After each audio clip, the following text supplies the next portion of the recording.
Oui, tout le monde. Mon nom c'est Yolande Jacob. Je suis Atikamekw de Manoine. Je vais faire la prière d'ouverture. Je vais utiliser le tabac. Le tabac, nous autres, qui représente les offrandes qu'on fait dans nos communautés. C'est ça qu'on fait quand on fait nos cérémonies. Aujourd'hui, j'ai le privilège de faire cette prière ici. C'est pas, je ne suis pas autour du feu, mais je suis autour de cette belle énergie que je ressens ici, dans cette salle.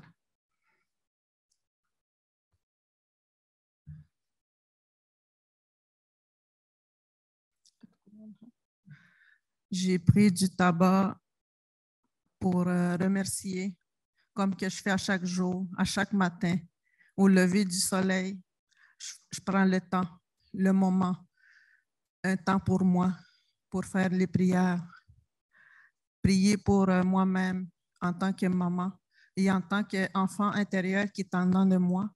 Et pas oublier aussi les enfants qui sont jamais revenus, qui ne sont jamais revenus, les enfants qui sont disparus. Il ne faut pas oublier. On prie aussi pour nos enfants et on doit prier aussi pour ceux qui sont avec nous. Je vais déposer dans le tissu rouge.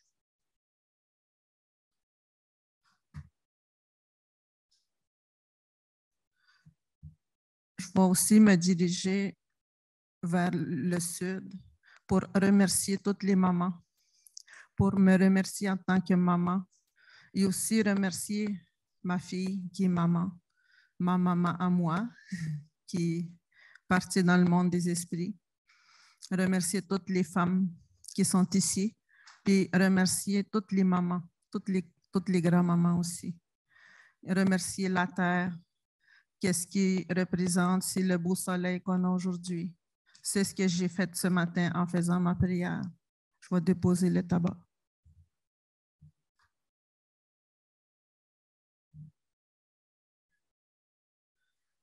Je suis maintenant rendue à la porte de l'Ouest.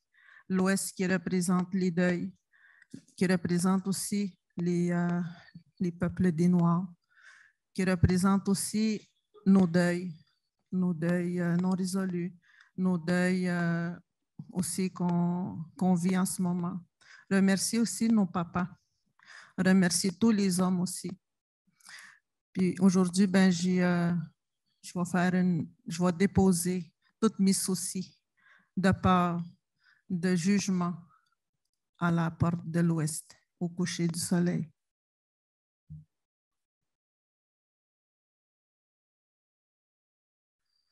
Je suis maintenant rendue à la porte du Nord, qui est blanc. Pas oublier nos grands-parents, nos mouchoum, kokoum, qui veut dire grand-maman et grand-papa, de me donner la force de continuer à ce que je fais aujourd'hui pour pouvoir être capable d'aider mon peuple. Je dépose le tabac dans le tissu rouge.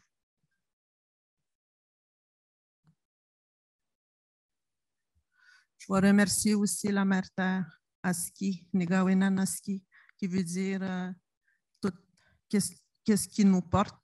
Il porte la vie, mais en même temps, il ne faut pas oublier que j'ai aussi porté la vie. Et aussi, je remercie tout ce qui est en lien avec les animaux, en lien avec les plantes médicinales.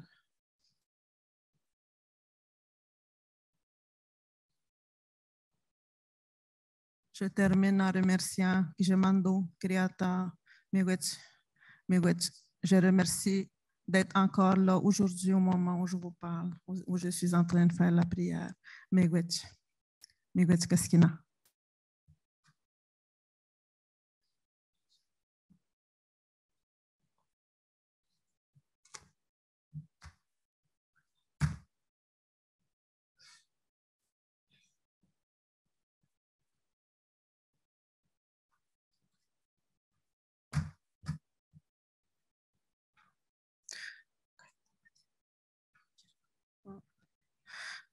C'est encore moi. Nous aimerions commencer par reconnaître que nous réunissons tous et aujourd'hui en territoire autochtone, lesquels n'ont jamais été cédés.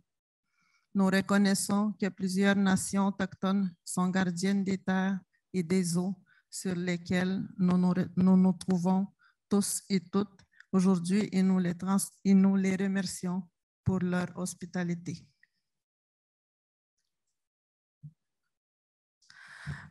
Yolan pour la prière.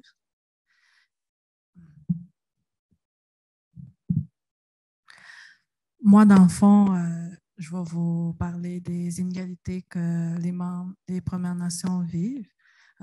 Même encore aujourd'hui, en 2022, on en vit.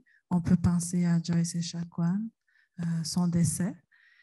Puis on peut penser aussi les préjugés,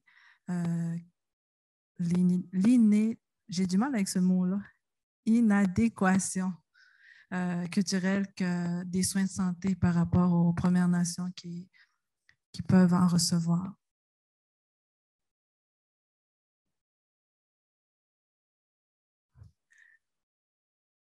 C'est nos 2 ans. OK. Là, on va vous parler des racines de la dépendance des Autochtones, d'où ça part. On va parler de colonialisme. Dans vos cours d'histoire, vous avez sûrement appris cette partie-là. Puis, dans le fond, le colonialisme, ça a amené aux pensionnats indiens, comme vous le savez. Ils ont découvert des corps des enfants autochtones dans l'Ouest canadien.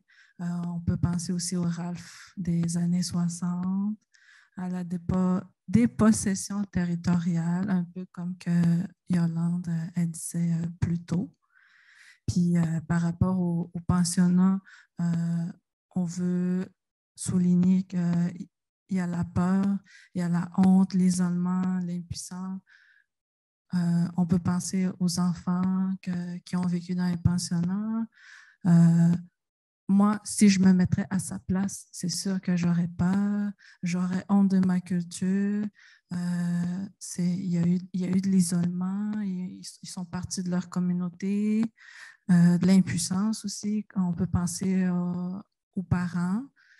Leurs enfants sont partis 10 mois par année ou plus, puis ils se sentent impuissants, ils ne peuvent pas dire non au gouvernement. Puis par rapport à la rafle des années 60, ça dans le fond, c'est des enfants qui ont été adoptés. On peut penser aux détachements qu'ils ont vécu, leur perte d'identité, les pertes de droits, à la dépossession territoriale, surtout dans les communautés autochtones, il y a beaucoup de pauvreté, il y a une pénurie de logements, ils s'entassent dans des logements, beaucoup de familles, il y a beaucoup de familles dans les maisons, à la perte de liberté. Puis dans le fond, dans la présentation, ça va vraiment d'une colonne à une autre, que ça amène des... Voyons, j'ai du mal à dire que ça a eu des impacts dans chaque colonne. Un peu en haut, on parle des traumas, le deuil, la perte, le stress. Fait que qu'est-ce qui vient après ça? C'est la dépendance. Comment que ces personnes ils se sont intériorisés, ils ont tout gardé ça pour eux autres, ils n'en ont pas parlé, ils ont vécu, comme je disais tantôt, les traumas, le deuil, le stress, la perte d'identité. Puis c'est ça que ça a amené la dépendance. Puis c'est pour ça qu'aujourd'hui, ce programme-là est adapté culturellement pour les Autochtones.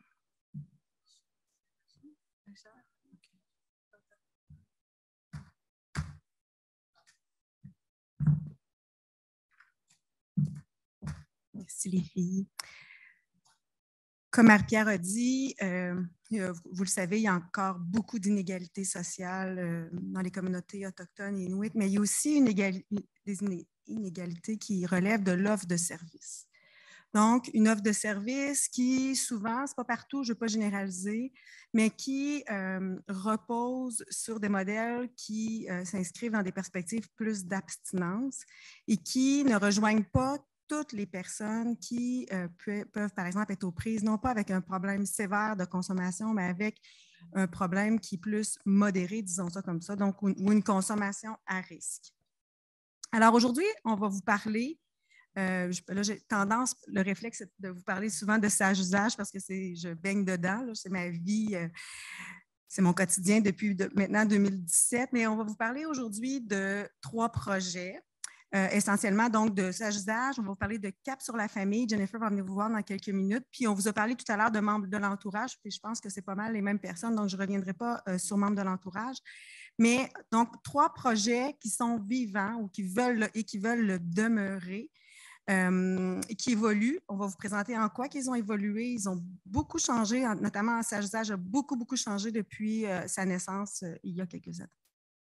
Juste vous dire aussi encore, pour ceux qui n'étaient peut-être pas là à 13 heures, que comme chercheurs, nous, on a vraiment ce souci-là d'avoir des approches de recherche qui sont culturellement adaptées, une éthique de recherche. On a suivi des formations, on suit les guides des IRSC pour bien faire les choses. Ce qu'on veut avant tout, c'est mettre l'emphase sur les forces, la résilience, et la participation. Donc, Pascal, tout à l'heure, va vous parler de nos approches, mais tout ça repose sur cette volonté-là de travailler en collaboration. Et vous voyez un petit arbre, là, c'est un des exercices de sage-usage, mais cet arbre-là, c'est l'illustration parfaite de ce sur quoi reposent nos projets en termes de les valeurs, la culture, les forces des communautés. Donc, sage-usage, rapidement, c'est une version culturellement adaptée du programme Alco Choix Plus. Maintenant, on parle de la famille Mes Choix, là, Mes Choix Alcool, Mes Choix Drogue, Mes Choix Cannabis, Mes Choix Jeux. Donc, une version culturellement adaptée qui a été développée en co-construction avec plusieurs personnes issues des communautés Premières Nations Inuit, les Cris aussi, inspirée par les valeurs, les besoins et les réalités de ces communautés-là, et qui vise à accompagner les personnes, donc les adultes, qui souhaitent réfléchir à l'impact de leur consommation sur leur équilibre et développer des stratégies pour atteindre et maintenir un usage modéré.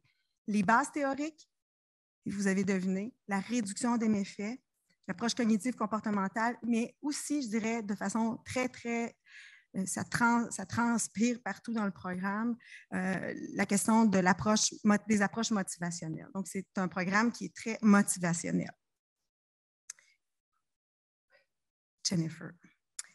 On vous disait que c'était réalisé dans un esprit de co-construction. On a pensé à des gens qui sont ici, il y a des gens qui ne sont pas là, et on a fait un petit montage avec des personnes qui ont bien voulu nous parler de leur...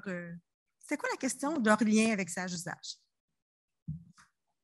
Coucou tout le monde, je m'appelle Bertrand Picard, je suis membre de la nation Huron-Wendat. J'ai travaillé pendant 36 ans auprès des membres de ma nation présentant des difficultés de surconsommation d'alcool et de drogue.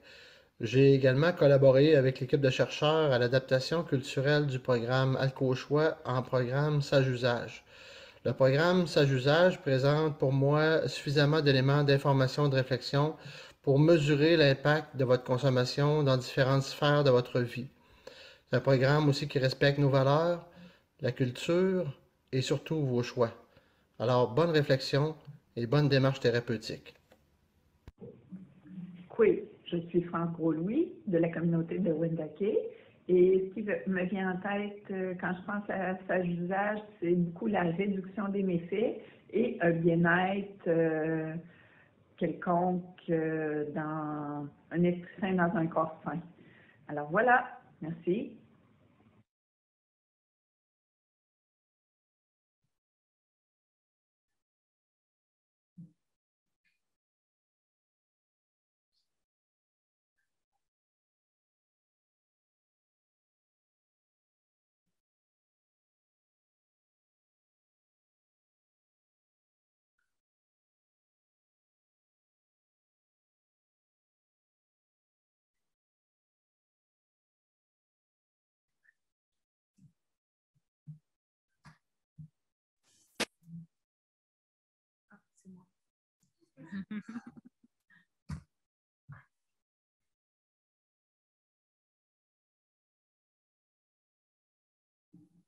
Bonjour, Koué. Je m'appelle Marie-Pierre Marcotte. Je suis intervenante en toxicomanie pour la communauté de Ouachat-Macmaliotena. Pour moi, Sage Usage, c'est un programme très intéressant parce qu'il me permet de rejoindre les gens qui veulent modifier leur consommation d'alcool ou juste y réfléchir. Ce que j'aime du programme, c'est qu'il est adapté culturellement, donc il fait du sens pour les gens avec qui je l'utilise. Sa forme est pratique. On peut l'utiliser en 6 étapes ou uniquement des parties que je peux prendre pour mes groupes ou mes suivis. Merci.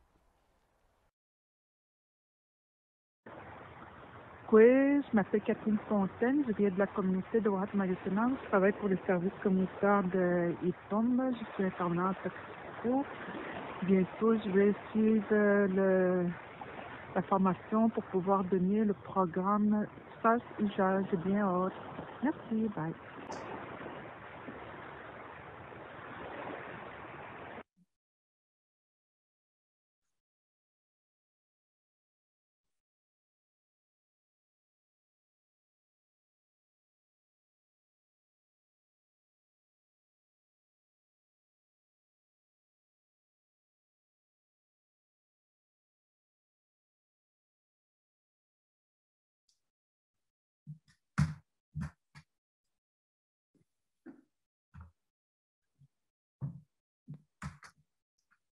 Depuis 2017, là, je ne saurais les compter, mais ce sont plusieurs dizaines de personnes qui ont soit à la base été formées, mais qui ont aussi participé sur le comité aviseur de Sage Usage. Ce comité-là évolue aussi. Les gens, des fois, quittent, changent de travail. Donc, le comité, il change, il évolue. Mais il y a énormément de gens qui ont participé à Sage Usage et qui ont mis leur couleur, leur contribution depuis 2017. Alors, l'histoire de Sage Usage, puis je vais faire ça assez rapidement. Ça part de 2017. On a tenu un premier séminaire, là, il y a des visages que je vois, à Wendake, où on a réfléchi ensemble à l'offre de services en dépendance dans les communautés autochtones inuits.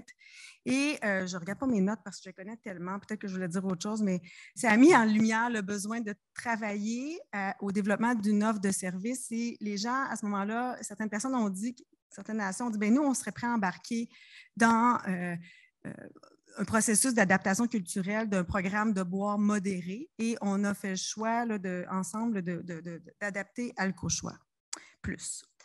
Donc, tout un processus en 2018 et 2019 d'adaptation culturelle. Juste vous dire que pour ceux qui connaissent mes choix, c'est des guides très, très épais. On a repris mot à mot, page par page, exercice par exercice, image par image, le programme avec des personnes de plusieurs nations afin de rendre le programme adapté. Et on a commencé aussi, on a formé beaucoup de gens de différentes communautés et on a commencé à l'implanter juste avant que la COVID se présente au Québec en 2020. Et il y a eu des difficultés d'implantation majeures qui sont en partie attribuables à la COVID, mais pour être honnête, qui sont surtout attribuable au fait que le programme, malgré les efforts qu'on avait faits, n'était pas adapté suffisamment au plan culturel, tant au plan de sa forme que de son contenu à certains égards. Donc, il a beaucoup évolué depuis ce temps-là. Tout le monde ensemble a fait preuve de travail acharné, d'humilité. On a tout recommencé et on va vous présenter, il a l'air de quoi, Sage Usage. Vous allez voir qu'il a beaucoup changé. Mais avant, on va vous parler de Cap sur la famille. Je suis petite, il faut comme je le descende. je parle de Cap sur la famille, mais au fin fond, je suis la porte-parole de Myriam Laventure, qui est juste ici, là, qui est l'auteur du programme. J'en suis la coordonnatrice, donc je travaille avec elle tous les jours. Donc, de manière initiale, c'est quoi Cap sur la famille? Je vais déposer ça parce que moi, je suis très gestuelle. En fait, c'est un programme d'entraînement aux habiletés parentales qui s'adresse à des parents d'enfants 6-12 ans dont le parent a une problématique de dépendance. C'est un programme qui est psychoéducatif, qui est clé en main. C'est vraiment un programme, là, quand vous ouvrez le manuel, qui est, on dit, il y a des notes aux intervenants, on explique le déroulement du programme, il y a des fiches d'activité, donc il y a vraiment tout dans le programme, c'est très clé en main. C'est basé sur une approche qui est collaborative, c'est-à-dire que les familles, on reconnaît dans le programme que les familles, ce sont les experts de leur vécu. Donc, on travaille vraiment en collaboration avec les parents pour qu'eux s'enseignent ensemble les concepts. Donc, l'intervenant n'est pas positionné dans une position d'expert, mais favorise la discussion, les échanges entre les parents qui sont experts de leur vécu. Il est basé sur une approche aussi de réduction des méfaits. L'objectif principal de Cap sur la famille, c'est de réduire les répercussions de la dépendance du parent sur la vie familiale. Dans sa version standard, c'est 11 ateliers, une fois par semaine, avec les parents, les enfants et la famille. Donc, dans une première heure, les parents et les enfants voient dans des groupes séparés, dans des locales séparés, des contenus, des activités qui rejoignent le même thème. Okay? Et dans la seconde heure, dans une continuité, c'est la famille, tout le monde ensemble, qui revoit le même thème. Mais là, c'est comme une mise en pratique des contenus qu'ils viennent d'apprendre. Donc, c'est vraiment fait en continuité. Parmi les thèmes qui sont vus, il y a par exemple l'équilibre familial, les enfants 6-12 ans, il y a les pratiques éducatives positives, la discipline. Donc, il y a plusieurs contenus qui sont vus puis qui sont énumérés là, juste dans le bas. C'est des groupes de 5 à 8 familles là, qui se forment ensemble. J'ai dit la version standard, 11 ateliers, parce que dans Cap sur la famille, il y a beaucoup d'adaptations. Donc, il y a aussi une adaptation qui est faite, qui est 7 ateliers. Donc, on a dit, bien, à défaut de l'offrir dans sa version longue, 11 ateliers, si vous n'êtes pas capable de le faire aussi long que ça, mais vous pouvez le faire en 7 ateliers. Voici les ateliers que vous devriez prioriser. Et là, on s'est basé sur le modèle de la pyramide parentale, qui sont de mettre les bonnes bases, donc d'avoir une bonne communication, d'avoir une bonne chaleur familiale, d'avoir de l'attention parentale, passer du temps de qualité. Et là, c'est ce qu'on va voir dans les 7 ateliers. La formation est toute accessible en ligne gratuitement. Donc, si vous tapez Cap sur la famille sur Google, vous allez arriver sur la page de la formation. C'est disponible en français, en anglais. Fait que vous vous formez autant qu'il vous convient. Puis après ça, bien, si vous voulez, vous m'écrivez à capsurlafamille@commercialucherbrook.ca, puis je vous donne toute l'aide nécessaire là, pour l'implanter dans votre milieu. Fait que c'est un programme qui est arrivé initialement là, en 2015 avec Myriam, et pour lequel on a voulu l'offrir aussi aux communautés autochtones. Donc, en 2020, dans un premier temps, on a fait une revue de la littérature qui nous a amené, je ne suis pas assez proche, c'est parce qu'on dirait que je m'entends, c'est pas le fun, hein? OK. Bon, je vais prendre sur moi. En dur, c'est ça. OK, je travaille avec elle. Je ne sais plus ce que je disais. À l'adaptation. En 2020, donc, on a fait une première revue de la littérature pour voir c'était quoi les recommandations de la littérature dans les programmes familles auprès des familles autochtones. Dans un second temps, donc à l'été 2020 et l'automne 2020, on a fait des consultations individuelles et de groupe avec des membres des communautés pour voir qu'est-ce qu'eux en pensent du programme. Et là, en est venu des recommandations à la suite de ces consultations-là. Ce qu'on en est venu à comprendre, c'est que dans le fond, le programme, il correspond à leur réalité de famille, à leur réalité de parents. Donc, le fait de travailler sous une approche collaborative, ça les rejoignait à leur façon de faire. C'était tout à fait adapté. L'objectif répond à un besoin. Donc, le fait de parler de dépendance avec les parents pour réduire les répercussions, ça répondait à un besoin dans les communautés. D'y aller en famille, ça aussi, c'était l'aspect communautaire, c'était tout à fait déjà adapté. Le seul élément qu'ils nous ont dit, ça serait intéressant d'inclure la famille élargie. Donc, pour eux, leur définition de famille, c'est peut-être un petit peu plus grand que ce que certaines, mettons, personnes peuvent voir, ou mettons, les allochtones, nous, on voit. La famille peut être plus rapprochée, alors que pour eux, la famille est un peu plus élargie. Donc, ils nous ont dit qu'il faudrait considérer ça. Fait que ça fait partie des recommandations. Pour ce qui est des thèmes, tout est pertinent. Ils nous ont dit, ne changez rien. C'est parfait comme ça. Les thèmes nous correspondent. Parler d'équilibre familial, ça fonctionne. De parler des pratiques éducatives positives, pour nous, c'est super bien. De parler des frontières, ça nous correspond. L'enjeu était comment on fait les activités. Donc, là, c'était plus de voir avec eux. Là, ça va être dans le cadre de projets pilotes qu'on va être capable de plus l'expérimenter. Là, il y a eu un premier projet pilote à Obidjwan en 2020, au printemps 2021, excusez-moi. Et là, on est encore à la recherche de communautés qui seraient intéressées à appliquer le programme dans le but de voir les activités concrètement, est-ce qu'ils parlent aux familles. OK?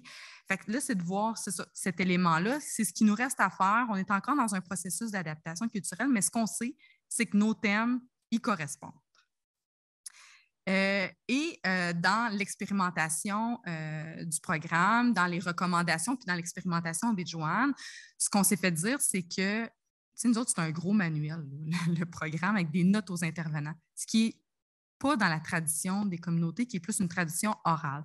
Fait qu'il nous a été demandé de faire des capsules pour aider les intervenants à se préparer à leur atelier. On l'a fait. On a fait une partie, un bout sur 3, là, grâce à notre financement. Dans un monde idéal, dans une poursuite de financement, on veut faire les autres capsules. Donc, on a fait des capsules pour aider les intervenants du groupe parents à préparer leurs ateliers. Disponibles en français, en anglais, tout sur notre site web de la formation. Et le dernier élément qui a été sorti des recommandations, c'est l'implantation doit demander de la flexibilité. Donc, normalement, le programme, c'est une fois par semaine. Ça dure 3 heures parce qu'il y a 1 heure repas aussi. Puis, ça se fait un soir de semaine. Bon, ça pourrait se faire différemment. C'est comme ça que c'est fait. Donc, les communautés nous ont dit, certains membres nous ont dit, bien, si on l'essayait dans une formule intensive de fin de semaine, on rejoint toute la famille puis on fait un intensif. C'est comme ça que ça a été fait à Obidjwan dans l'expérimentation, qui a été super appréciée, cette formule-là, puis qui rejoindrait certains membres de certaines communautés. Mais là, encore une fois, tout ce bout-là reste à essayer, à tester dans le cadre de d'autres projets pilotes. Puis l'équipe de recherche, on est flexible sur cet élément d'implantation-là, puis on est ouvert à discuter avec chacune des organisations, des communautés, à voir comment ça pourrait être implanté concrètement dans les milieux. Donc, voilà où ce qu'on en est dans Cap sur la famille. Fait que c'est un projet aussi qui est super vivant, dynamique, qui est ouvert à s'adapter, à changer pour correspondre davantage à la couleur de chacune des communautés.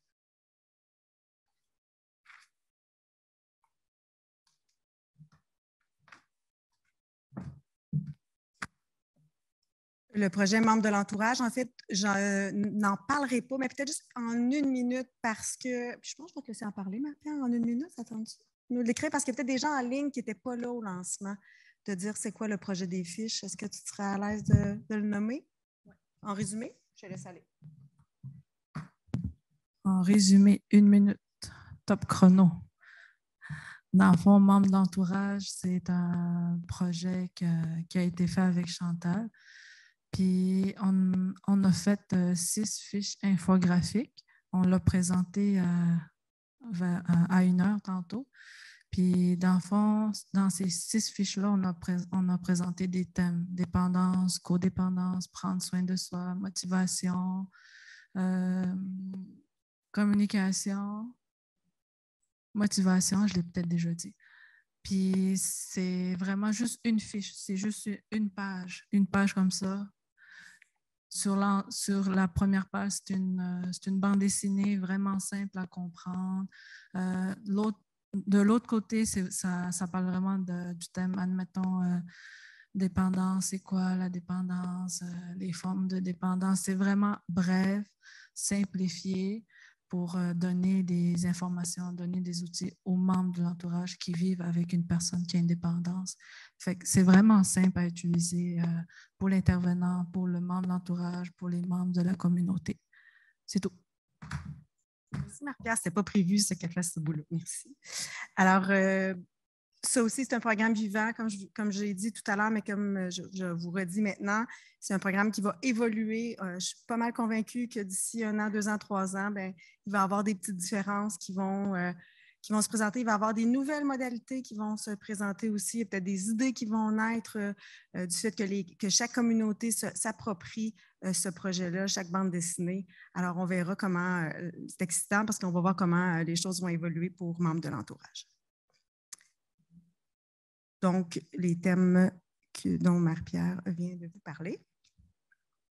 Alors, je passe la parole à Pascal. Alors, vous m'entendez bien? Rapidement, en fait, je voudrais vous parler des ingrédients clés qui sont les éléments communs, dans le fond, de ces projets-là,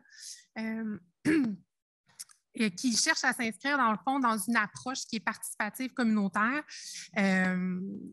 Donc, d'abord, un des éléments les plus importants, c'est que c'est des projets sur lesquels on bâtit à partir des forces et des ressources de la communauté, plutôt que d'être toujours dans une perspective de vulnérabilité, de facteurs de risque, puis tout ça. On cherche c'est quoi les forces, puis sur quoi on peut bâtir. Et en ce sens-là, je vais laisser mes collègues, c'est trop violent qui fait ce bout-là, parler un petit peu là, de...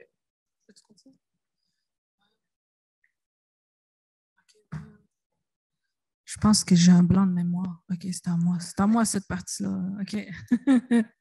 Dans le fond, ce PowerPoint-là, ça parle des racines de la connexion chez les Autochtones. Puis, vous avez sûrement entendu parler que dans les communautés, ben c'est comme une grande famille, on s'entraide, le respect, c'est vraiment des valeurs importantes dans une communauté.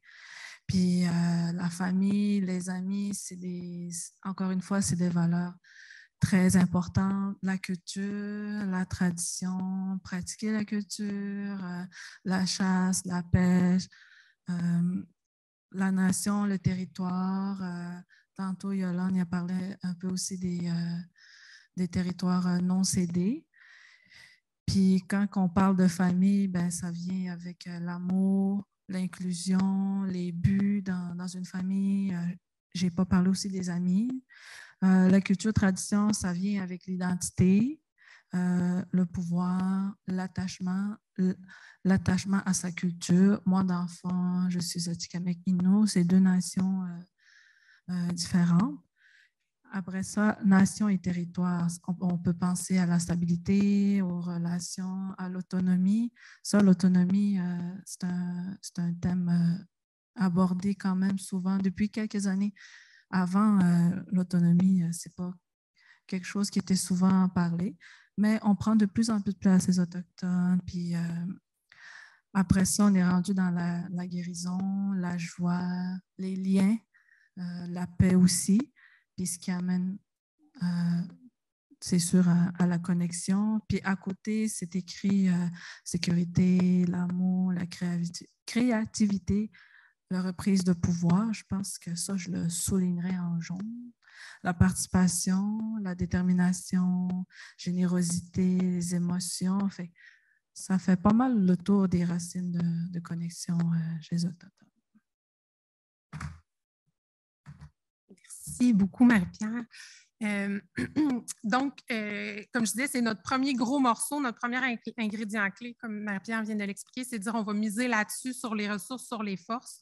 Ensuite de ça, il y a d'autres éléments qui sont importants. Reconnaître d'abord chaque communauté comme une unité identitaire. En fait, il n'existe pas une culture autochtone, mais vraiment de multiples cultures autochtones. Donc, il faut permettre à nos projets de prendre la couleur de chacune des communautés, finalement. Mettre de l'avant le co-apprentissage entre partenaires. Donc, ce sont tous des projets qui ont été faits en co-construction, les uns avec les autres, dans une perspective vraiment très égalitaire où tout le monde a sa place. Garder un équilibre entre la recherche et l'action qui bénéficie à la science et la communauté. Donc, nous, on arrive des fois avec notre perspective universitaire et tout ça, mais s'assurer que ce qu'on fait, ce qu'on produit comme document, ce qu'on fait comme présentation, bien, que ça parle aussi aux gens de la communauté parce que c'est pour eux qu'on met de l'avant, c'est qu'on crée ces projets-là et qu'on les développe. Partager les apprentissages qui résultent de la recherche, bien, je viens de vous en parler un petit peu. S'intéresser aux problématiques de la façon dont elles sont définies par la communauté. Donc, de ne pas y aller avec ce que nous, on arrive avec nos billets, nos idées préconçues, mais vraiment d'aller écouter les gens sur le terrain et dire, OK, comment vous voyez cette problématique-là? Quelle solution vous voyez? Comment vous la décrivez? Puis travailler à partir de ça. Mettre en œuvre un processus qui est cyclique et itératif, c'est-à-dire beaucoup d'allers-retours, de ne pas nécessairement chercher à toujours aller en ligne droite vers notre but, mais vraiment Excusez-moi, je parle un peu rapidement, désolée. C'est ça, d'y aller avec un processus là, où on a des fois des allers-retours, des retours en arrière, on se pose des questions. C'est pas parce qu'on avance et qu'on pense qu'on s'en va dans une direction que c'est nécessairement ça. Parfois, il faut dire, bon, ben OK, c'était la direction qu'on prenait, mais finalement, on revient un petit peu derrière. finalement s'engager dans une démarche à long terme. Je pense que c'est l'élément qui est le plus important, c'est que faire ces choses-là pour les faire bien, bien, ça prend du temps, ça prend de l'écoute, ça prend des essais-erreurs et tout ça. Et ça, bien, c'est vraiment simplement dans une démarche flexible et à long terme qu'on va être capable de faire ça. C'est ce qui donne, dans le fond, la possibilité de faire des programmes vivants. Ce qu'on voit ici, c'est des photos d'une première expérience qu'on a faite dans le cadre du programme Sage-Usage au mois de mai, où on a fait le programme dans une version là, intensive, ressourcement sur le territoire, qui a duré 3 jours, puis qui a été un de nos beaux succès, d'une façon très originale et très collée aux besoins de la communauté là, d'implanter le programme. Avais-tu quelque chose à ajouter là-dessus? Oui. Moi, dans le fond, j'ai participé au programme. Juste pour vous dire que j'ai bien aimé ça. C'était vraiment intensif, comme Pascal le disait, c'était 3 jours. On a travaillé ensemble, on était en table ronde. Sur l'heure du midi, on mangeait ensemble. Sur l'heure du souper, on mangeait ensemble. On a dormi sur place, mais on a partagé nos vécus, nos expériences. Il n'y a pas eu de jugement. C'était vraiment une belle expérience.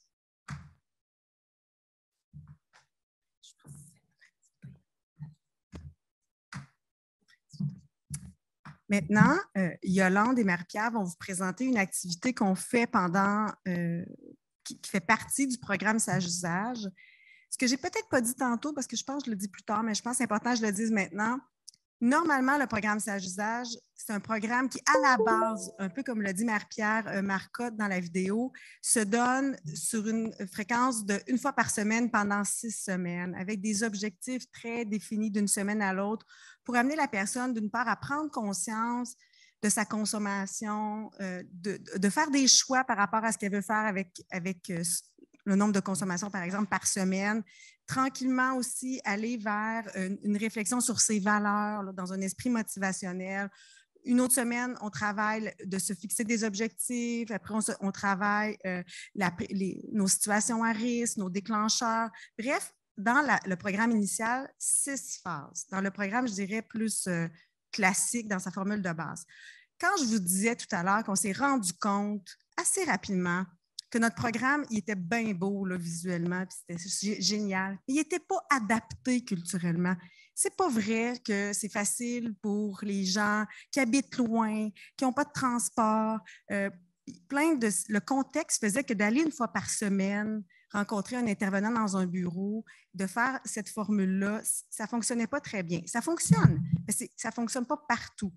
Il y a des intervenants, je pense entre autres au Nunavik, Keenan, je ne sais pas s'il est ici, mais qui l'a appliqué dans une formule groupe.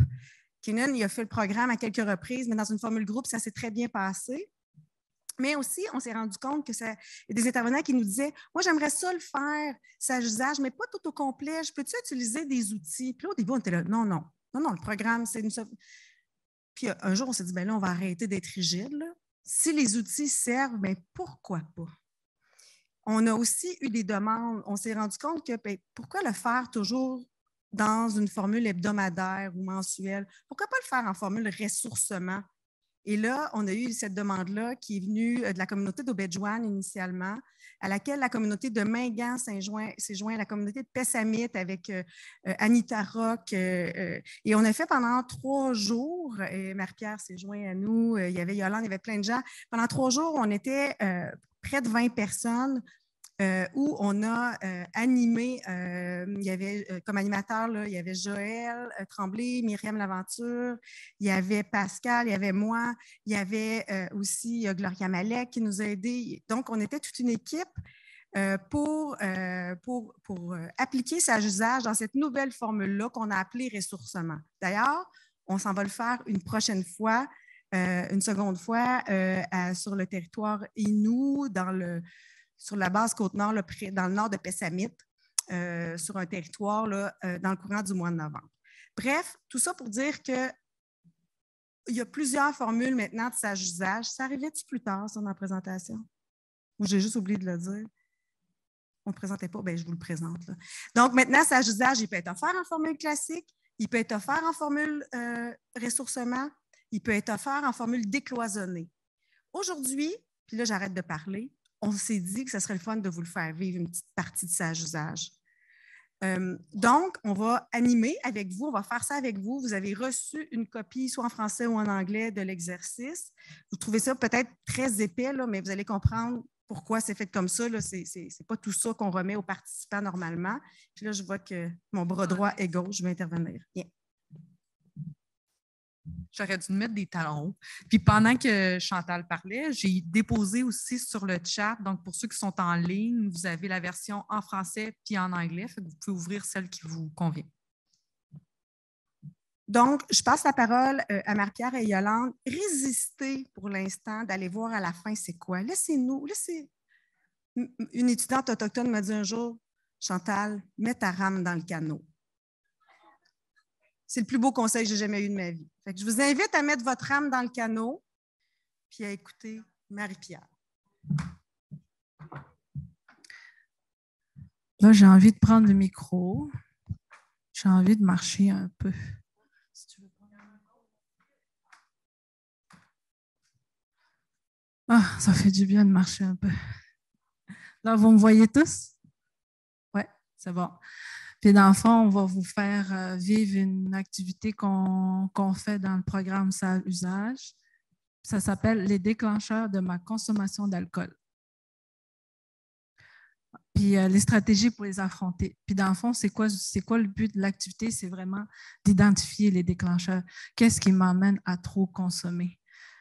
Puis aussi d'identifier les stratégies pour faire face à ces déclencheurs-là. Puis dans le fond,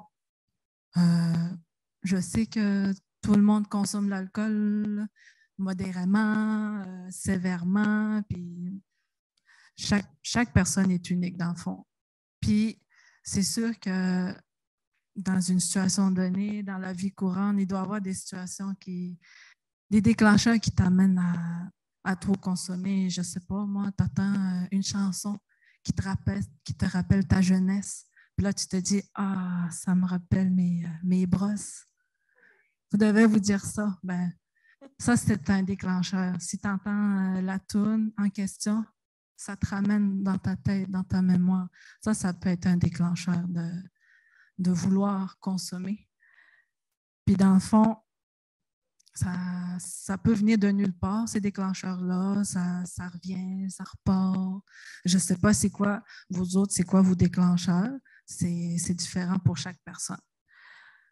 Puis, dans le fond, il y a combien de sphères? Il y en a 4, il y en a 5 dans l'activité. Tu vas nous parler de la roue, Yolande, des liens avec les... Puis là, je vais vous demander, tout le monde, de jouer le jeu. Donc, c'est ça qui va faire que ça va être le fun, puis que vous allez vous s'en souvenir, puis ça va faire un ancrage. Si vous n'avez pas d'enjeu avec la consommation, faites-le avec d'autres choses. On a tout un petit quelque chose dans la vie. Hein? On ne mange pas bien, on ne fait pas assez d'exercice, peu importe c'est quoi. Faites-le avec quelque chose qui vous concerne. Quels sont vos déclencheurs? Ou peut-être que ça a été dans le passé, essayez de vous ramener. Faites-le, là, on fait une expérience, on fait un truc expérientiel cet après-midi. Donc, les déclencheurs, puis je pense que c'est là qu'on va y arriver. Hein? Y a-t-il un enjeu de technique ou non? Oui, c'est juste que j'en ai pas des affaires. Là, si je voulais avoir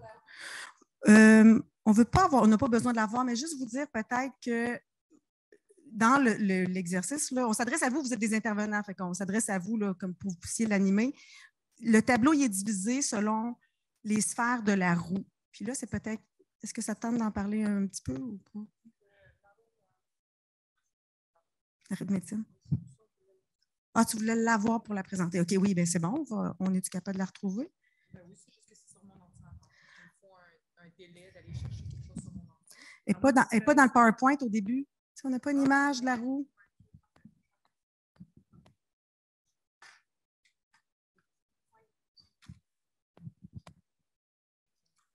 Puis comme je disais tantôt, il y a plusieurs sphères. Il y a la sphère émotionnelle, il y a la sphère sociale, la sphère parentale, spirituelle, la sphère physique, économique et la sphère liée à l'alcool et à ses contextes. Puis dans le fond, vous allez cocher vos déclencheurs à vous. qui vous invite à trop consommer. Admettons, si on regarde à la première feuille, je suis fâchée ou frustrée. Tu coches oui, non, parfois, ou ça ne s'applique pas. Moi, admettons, je vais cocher je suis heureuse et je veux prolonger ce sentiment. Moi, quand je suis heureuse, que ça va bien, que la vie est belle, que je suis contente, que j'ai passé un examen ou quelque chose comme ça, là, je cocherais parfois. Ça dépend. Je suis triste ou déprimée. Il y a des personnes que, quand ils se sentent pas bien, ils se sentent tristes, ben, ils ont tendance à vouloir consommer. Mais je ne vais pas passer par tous les points, mais je vous invite à faire l'activité selon vos déclencheurs. Puis dans le fond, il y a comme 3 pages. Fait qu'on va vous laisser quelques minutes pour le faire. Puis si vous avez des questions, vous avez juste à lever la main. Moi, Chantal, ou Pascal, ou Claude-Marie, on va vous voir. C'est bon? Oui, vous avez des questions? Donc, on va vous donner 5 minutes pour faire l'activité comme si vous la faisiez pour vous-même. Donc, on est quelques-uns. Là. Je vois Myriam qui est là. On va circuler. Si vous avez des questions, vous avez besoin d'aide. Puis, on vous revient dans 5 minutes avec la suite de l'activité. Cette activité-là, elle a quelques étapes.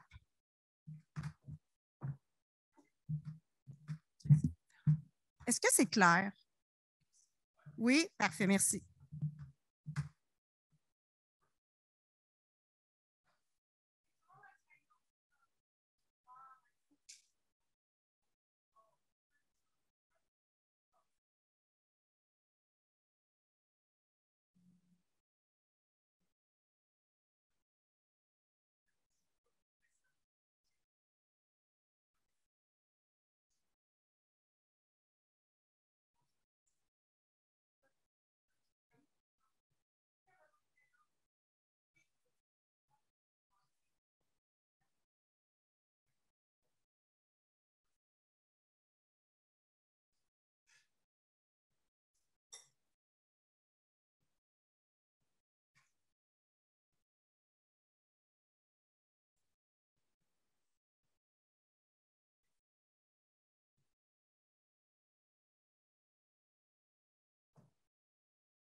Non, c'est ça. Mon registre. Mettre ça où?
Marie-Pierre, vous le précisez, c'est important que vous fassiez seulement les 3 premières pages, juste le tableau dans un premier temps.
chant pour nos grands arbres, l'oxygène, un chant pour se connecter. Je me connecte avec ma terre-mère, avec notre terre-mère, avec nos arbres, avec nos fleurs, avec nos plantes.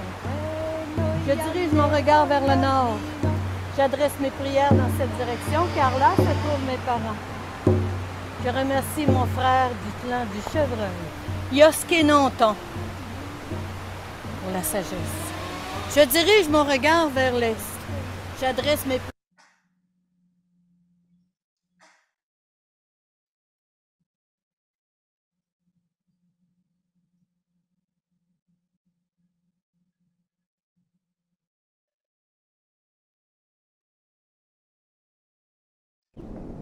Arna wama ino se haitara nallini haitara daimat saina nuitini araviu sorlu taqatautit puigurtailigina kipimmangarpit Arna wama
On va poursuivre. Peut-être que vous n'avez pas eu le temps de compléter ou compléter l'exercice, mais ce n'est pas grave, on continue parce que le temps file. Je pense que ça va nous prendre du soutien technique ici en avant. Ben, on n'a plus l'écran. On va revenir chez l'activité des organismes.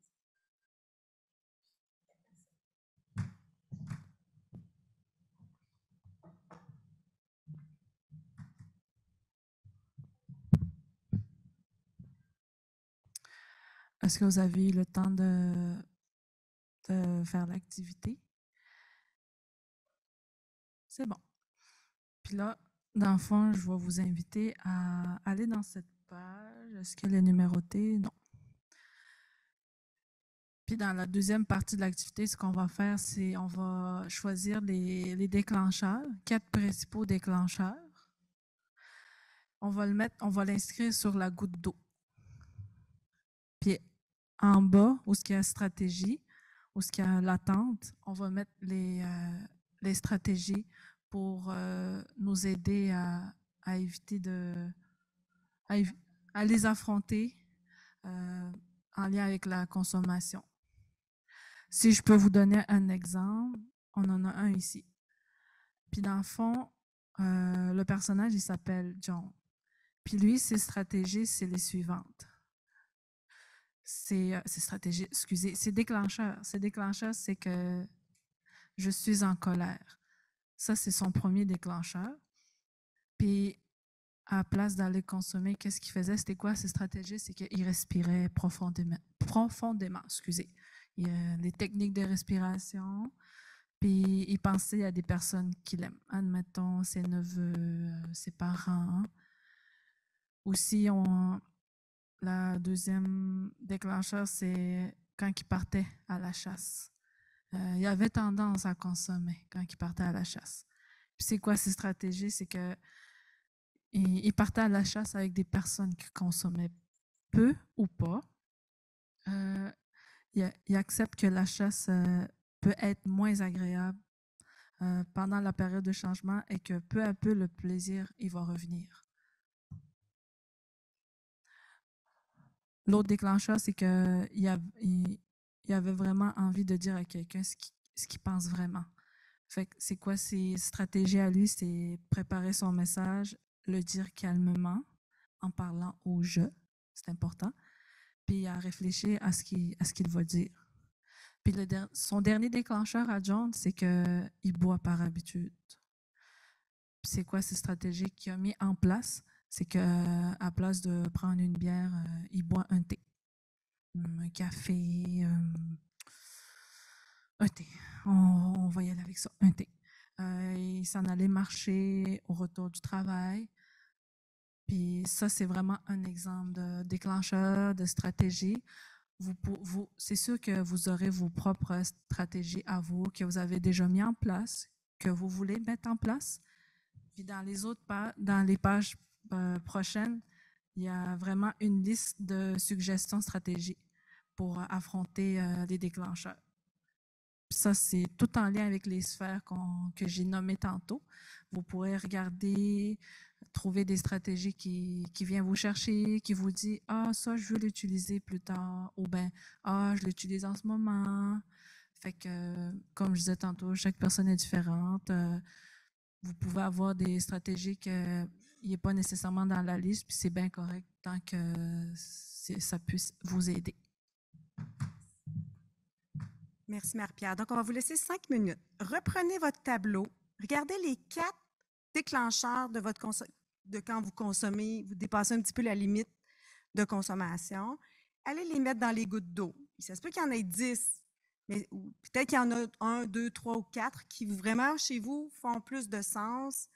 Allez les mettre dans les gouttes d'eau. Ensuite de ça, allez voir la liste de stratégies derrière, les dernières pages, puis identifiez celles qui vous ressemblent le plus et allez les mettre sur la tente. Vous voyez l'idée, hein? On a une goutte de pluie qui s'abat sur une tente et la tente, elle vise à nous protéger. Donc, quelles seront mes stratégies pour m'aider à faire face à mon déclencheur? Donc, on vous donne quelques minutes, puis ensuite de ça, on va échanger ensemble. Le but de cette activité-là, c'est qu'on échange. Donc, on va reprendre ça tous ensemble dans 5 minutes. Je vous laisse juste compléter ça.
Donc, on sait que c'est un peu rapide, mais comme on voudrait échanger avec vous avant de clore, on voudrait vous entendre sur... Puis, dans la façon de l'animer, cet exercice-là, quand on l'a fait, par exemple, au dernier ressourcement, puis il s'améliore toujours. Hein? La version qu'on avait au ressourcement était beaucoup moins jolie que cette version-là. Hein? On s'améliore, puis on a eu beaucoup de... Parce que quand on fait nos rencontres, nos formations, nos ressourcements, on demande toujours aux gens après de nous aider à, sur le coup, qu'est-ce que vous n'avez pas aimé? Qu'est-ce que vous avez aimé? Qu'est-ce qu'on pourrait faire pour améliorer? Puis quand on part, là, tout de suite, on va faire les modifications. La semaine prochaine, par exemple, à Waban, au centre Waban, on donne une formation sage usage. Cette fois-là, c'est que des intervenants. Cette fois-là, la formation va avoir lieu en français. Il y a une autre formation qui est prévue chez les CRI peut-être en décembre. Il y a une autre formation qui va avoir lieu au Nunavik au mois de février, si ma mémoire est bonne. Donc, avec Elisabeth, je pense que c'est pas à Coudjouac, c'est à Coudjouac-à-Pic.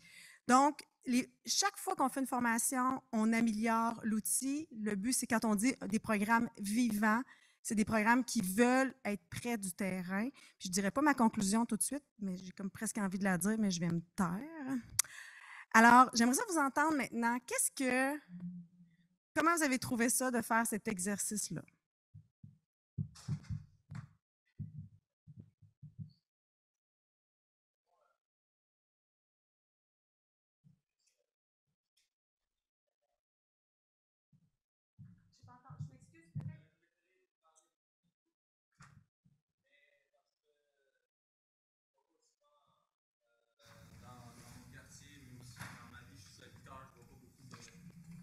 Nation, donc j'aurais aimé ça parler avec eux directement, tu vois.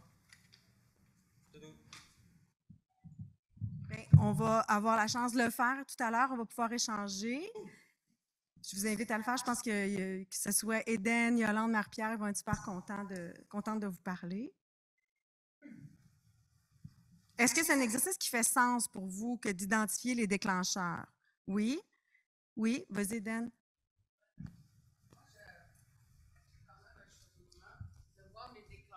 J'avais il y a 4 ans. Peux-tu répéter?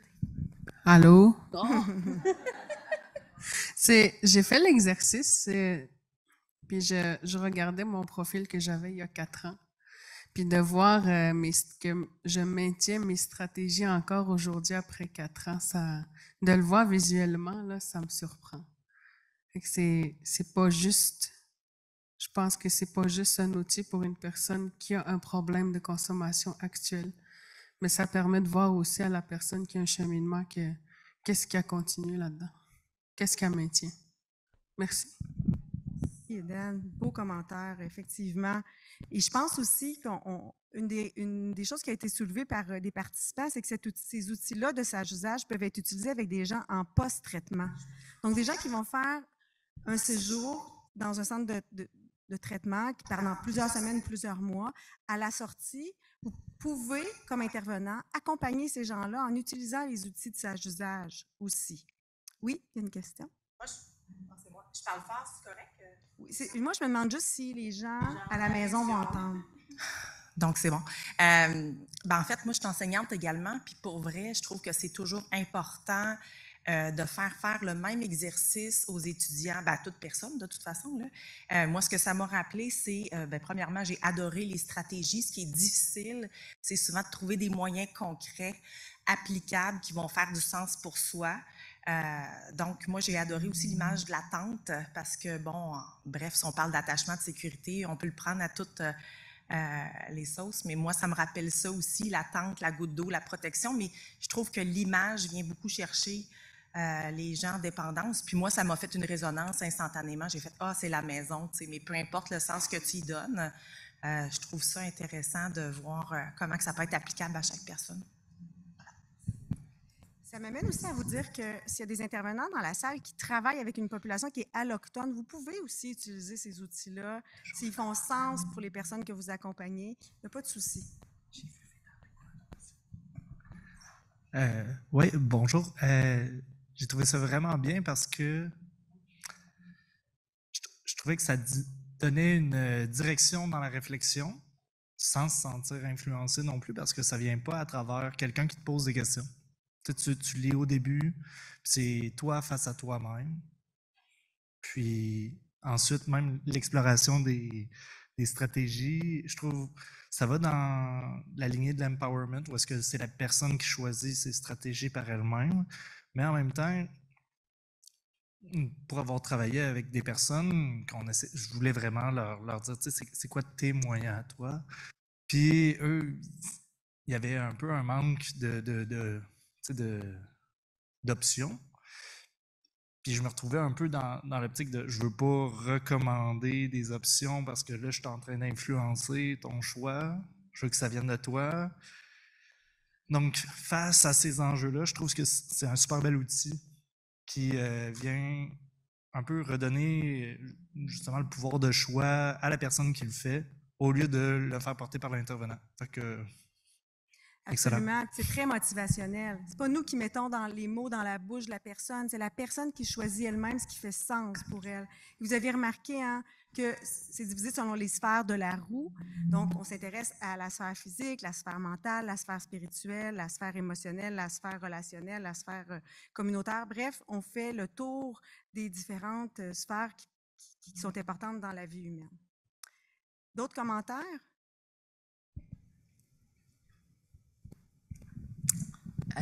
En fait, j'interviens, moi, auprès des gens directement, allophones, par contre, mais outil super intéressant qui parle beaucoup. Où est-ce que je remarque qu'il y a certaines... C'est plus difficile au niveau, dans le fond, des sphères émotionnelles, mais des émotions agréables. J'ai l'impression que, tu sais, on a beaucoup de moyens, beaucoup de stratégies qui visent les émotions désagréables, qui visent la gestion des émotions qui sont plus difficiles. Mais quand les gens commencent à mieux aller, quand les gens commencent à retrouver leur énergie, puis leur motivation à faire des choses, mais ça reste que le comment s'amuser autrement, le comment avoir du fun différemment, ça reste un défi très présent, je trouve, pour les gens. Puis ceux qui utilisent ça, c'est pas toujours des codes rouges nécessairement, ça peut être du orange aussi. Puis ça, le plaisir est très central à ce moment-là. Tout à fait. Puis vous m'introduisez, vous m'ouvrez la porte pour vous parler il y a 10 activités dans Sage-Usage. Je le répète, là, je sais, je suis professeure dans la vie, fait que je radote. Puis je suis maman aussi, mes enfants me disent que je radote. Il y a 10 activités décloisonnées. Vous allez pouvoir aller les chercher sur le site bientôt, là, ceux qui sont formés, puis éventuellement, même les gens, on va offrir une formation, on a plein de projets, là, si on est financé, pour continuer ça, puis offrir une formation en ligne, etc. Mais tout ça pour dire qu'on a une activité sur les plaisirs. Donc, quels sont mes plaisirs dans la vie? Et c'est notre 11e activité. J'ai dit 10, mais je pense que c'est notre 11e. Ouais, on est rendu à 11 activités. Et ça vient justement d'échanges avec les personnes qui ont participé à Sage-Usage. Marie-Pierre a été une source, d'ailleurs, intarissable de commentaires qui nous a permis vraiment d'évoluer beaucoup dans la dernière année par rapport à Sage-Usage. J'avais vu une autre main levée, mais là, je ne sais plus où elle est.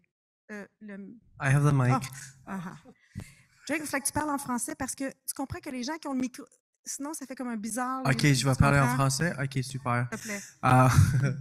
Alors... Moi, je ne bois pas, ça fait 3 ans, à cause que j'ai bois trop avant. Moi, j'ai choisi de faire Netflix. Mais pour moi, qu'est-ce que j'ai appris? Moi, j'aimais, c'est diviser par section. À cause de, pour moi, je suis tellement quelqu'un social. Puis pour tout l'aspect social, j'ai dit non, de comme voir Netflix ou de boire. Puis si, genre, 3 années passées, ça veut dire oui pour tout.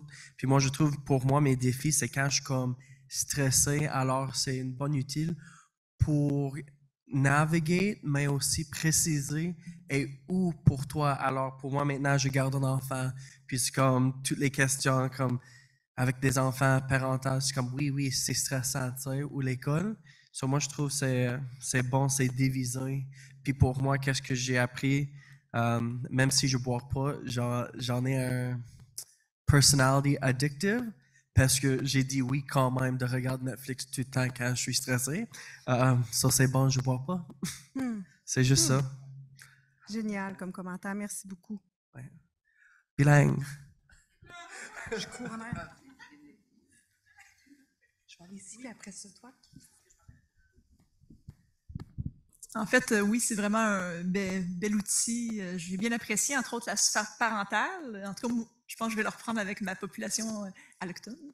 Puis aussi, au niveau des images, je trouve ça très intéressant. Et votre fameuse roue, Je crois que la petite image qui correspond à chacune des sphères, ce serait le fun qu'il soit là pour chacune des sphères. Il me semble que le petit côté image, en tout cas, c'était mon petit côté vraiment d'illustrer. Fait que j'apprécie beaucoup. Les gens apprécient vraiment beaucoup. Ça leur rentre dans la tête, puis ça fait un bel rappel. Là. Merci. Super.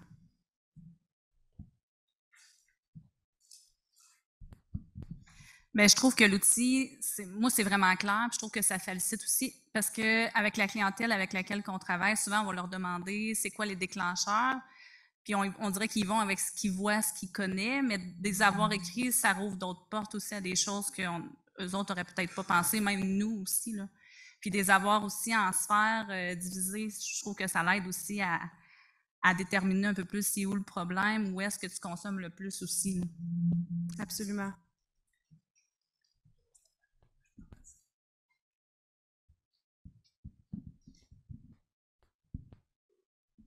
Merci.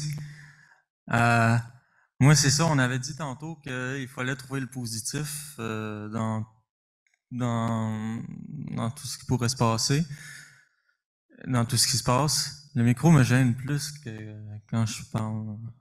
Ouais. Anyways.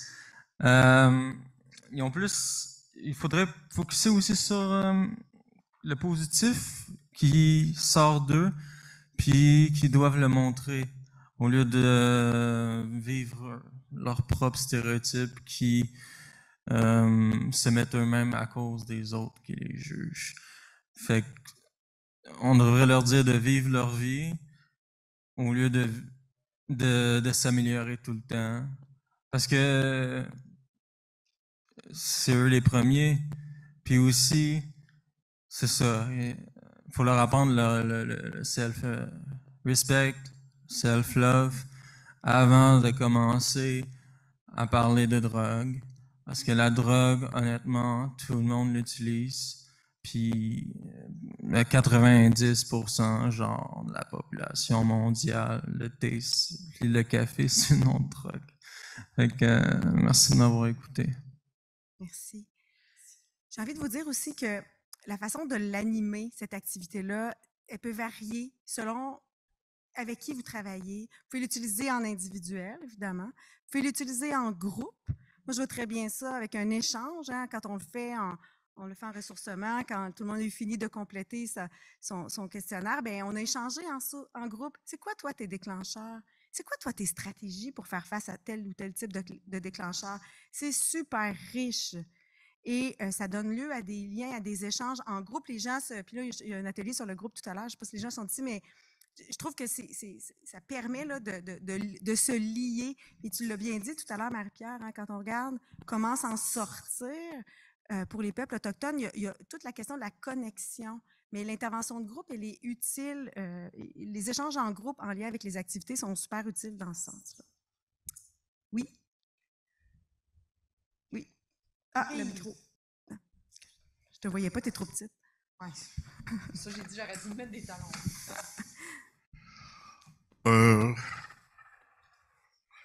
Je trouve que ouais, l'outil, je trouve que c'est formidable pour un genre de groupe. Mais ma question qui vient, c'est que quelle sorte d'activité que vous faisiez durant les 3 jours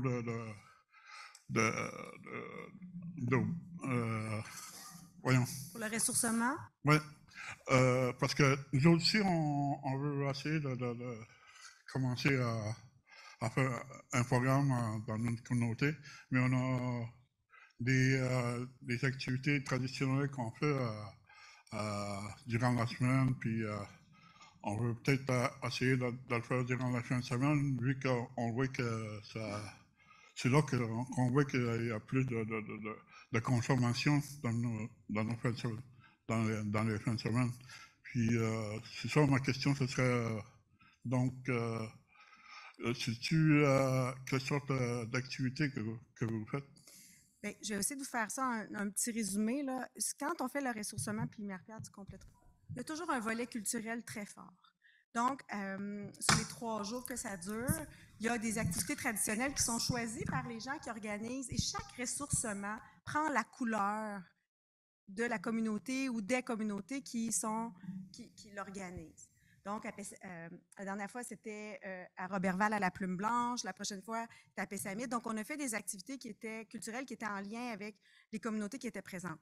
Mais le programme, tout au long des 3 jours, bien, il y a des activités reliées au programme. Donc, on commence par expliquer les niveaux de risque. C'est quoi les niveaux de risque de la consommation? Hein? Vous avez vu, on en a beaucoup parlé dans les dernières semaines. Hein? C'est quoi les seuils de faible consommation, de consommation modérée, de consommation élevée? On demande aux gens de faire un bilan de leur propre consommation, des fois de faire de la rétrospection sur sa consommation, parce que vous voyez qu'on ne l'administre pas de la même manière avec quelqu'un qu'on suit d'une semaine à l'autre versus sur un 3 jours. Après ça, Marie-Pierre, on a fait une activité sur le canot, hein, le canot, qui, là, c'est un peu à brûle-pourpoint, mais qui vise à voir comment on arrive au ressourcement. Qu'est-ce que j'ai dans mon canot? Hein? Puis là, on dessine, puis là, les gens, là, on a vu tellement de talents artistiques là, chez les gens qui étaient présents, c'était complètement fou. On a fait, Yolande nous a animé quelque chose dans une tente le soir, on a fait un capteur de rêve, tous ensemble. On a fait aussi des activités là, en lien donc, avec les déclencheurs, mes situations à risque. Hein, on sait qu'un des éléments, là, la prévention de la rechute, c'est super important. Donc, les déclencheurs, c'est une chose, mais mes situations à risque, avec l'image du pompier, puis du fait d'arriver sur un lieu où il faut prendre des décisions, mais idéalement, il faut le savoir avant quoi faire, avant qu'il arrive une situation d'urgence. Donc, il y a 11 activités maintenant dans le programme, donc il y a une série d'activités qu'on essaie de faire sur le 3 jours, mais ce n'est pas que des activités, ce n'est pas que du bourrage de crâne. Il y a vraiment aussi du temps pour aller en nature. Il y a du temps pour le prochain ressourcement va être complètement différent du premier. Et je vois le temps filer. Je pense que c'est important de dire que... Tu me regardes, est-ce que tu avais quelque chose à... Non, je vais juste remettre le PowerPoint avec nos coordonnées. Oui. Je pense que ça peut être une bonne idée. Tu peux continuer à parler? Oui, bien, ça va m'aider, ça va me ramener à l'ordre. OK. Amène-moi. Est-ce que je peux te dire? Non, tu en as dit plus que ce qu'on avait prévu. Je ne peux pas tout ça, je vais le faire. Je parle beaucoup, je sais. Ça, mais... C'est la conclusion. Donc, combien? Il me reste 10. Oh, mon Dieu. J'ai le temps. J'ai le temps de faire une autre activité. C'est pas vrai. Oui. Parfait. Conclusion, dans le fond, ce qu'on souhaite, c'est que on est dans une posture d'ouverture, puis on prend des notes, puis on change les choses, puis on veut que ça évolue, on veut que ça demeure vivant, on ne veut pas que ça soit statique. On veut agir pour favoriser la sécurité culturelle et l'autochtonisation des outils qu'on a. On a, tu sais, Marie-Pierre, tantôt, elle vous a parlé des difficultés dans les communautés. On vous a parlé aussi des forces. Mais on veut que ça soit adapté culturellement, que ça soit sécurisant pour les personnes qui l'utilisent. Donc, on travaille beaucoup en lien avec ça dans tous nos programmes, là, que ce soit sage usage, cap sur la famille ou membres de l'entourage. L'empowerment aussi, hein, la reprise de pouvoir des communautés et des organisations en lien avec les outils. Le développement du sentiment d'auto-efficacité, c'est très important et c'est un enjeu qui est fondamental actuellement et ça sera l'année et demie qui nous reste en lien avec ce projet-là. Bien, on va le consacrer beaucoup à ça. Donc, ce qu'on souhaite, c'est que les communautés, puis c'est un peu ma conclusion finale. Moi, j'espère, je rêve, là, il me reste une dizaine d'années à travailler, là, de 10-12 ans. J'espère que quand je prends ma retraite, puis personne ne va se souvenir de moi, que ce programme-là va être super en feu, il va être utilisé partout, il va avoir plein de noms, tu sais, qui va s'appeler, peut-être sage usage encore, mais il va s'appeler aussi tel nom autochtone que je ne prononcerai pas, pour pas insulter personne, parce que je ne parle pas très bien les langues. Mais bref, tout ça pour dire qu'on nous oublie, que ce soit le programme des communautés, des organisations, avec le nom des communautés et des organisations. Moi, c'est ça mon souhait. Et je pense que c'est le souhait de toute l'équipe. Puis, tu sais, on a cette belle jeunesse-là, on a Yolande qui est avec nous, puis on a plein de partenaires partout au Québec. Je ne sais pas si Anita est en ligne. On a, tu sais, bon, je ne voudrais pas tous les nommer, il y en a beaucoup, mais on est vraiment privilégiés de travailler avec tout ce beau monde-là. Et on souhaite que ça continue, mais que chaque communauté, chaque organisation s'approprie l'outil comme il le souhaite, comme il le veut, selon ses propres besoins. J'en profite en 1 minute pour dire qu'au Nunavik, ça va vraiment se passer aussi d'une façon qui va être très propre au contexte du Nunavik. Peut-être qu'Elisabeth, si tu veux 30 secondes, dire ce que ça sera. Je te prends un peu à brûle pour point. Hein? Va te régler ça.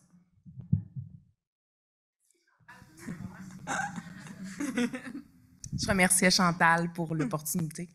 Je l'apprécie, je vais m'en rappeler.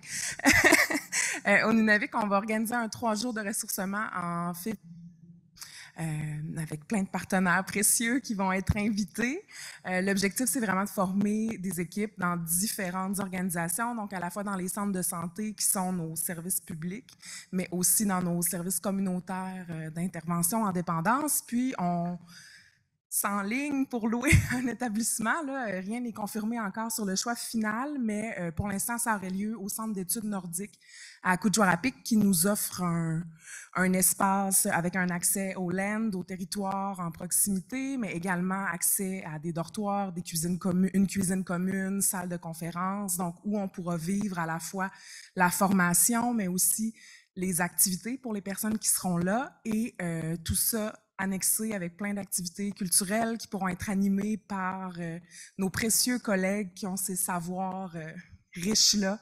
Donc, que ce soit repas traditionnels, activités traditionnelles, chasse, pêche sur glace, ce type d'activités-là parsemeront le 3 jours. Ça te convient-tu, ça, comme réponse? Parfait, merci beaucoup. Puis tu t'es collé aussi dans le développement à des organisations qui font des activités traditionnelles sur le territoire. Alors ça, c'est très, très riche aussi. Donc, bref, il y aura autant de sages-usages qu'il y aura d'organisations et de nations, nous l'espérons. On vous laisse là-dessus. On espère que ça vous a plu. Puis, la prière de fermeture. Une chance que tu m'avais dit. Donc, on va faire notre prière de fermeture.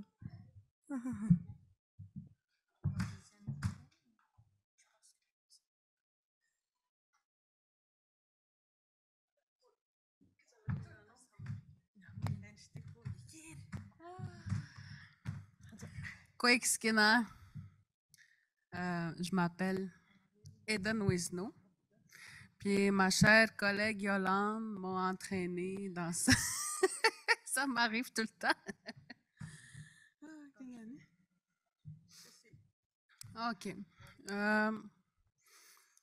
Quand j'ai arrêté de consommer, je me suis reconnectée à ma culture, au chant traditionnel. Cette fois-ci, c'est pas très traditionnel. Mais elle m'a demandé de chanter pour vous, puis je vais le faire. Je suis nerveuse. Hein? Hey, oh, hey, hey, oh, hey, hey, oh, hey, hey, oh, hey, hey, ha, oh, hey, oh, hey, hey, oh, hey.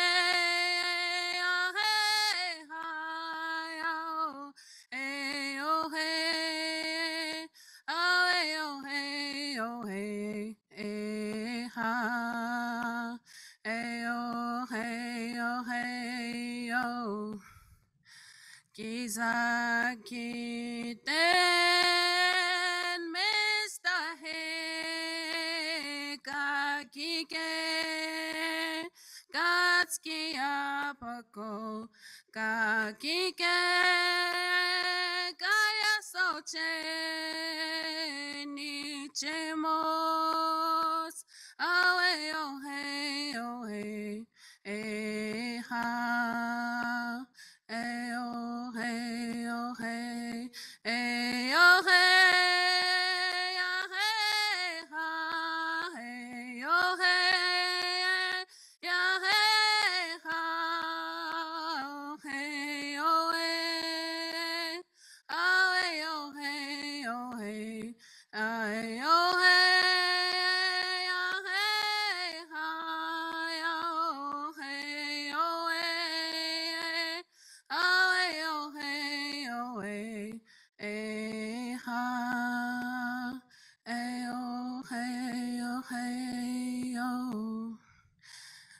Sakiten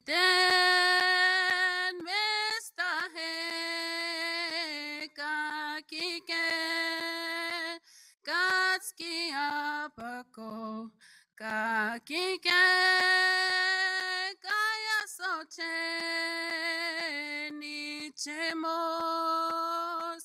Oh, hey, oh, hey, oh, hey, hey, how. Hey, oh, hey, oh, hey, oh. Miigwech.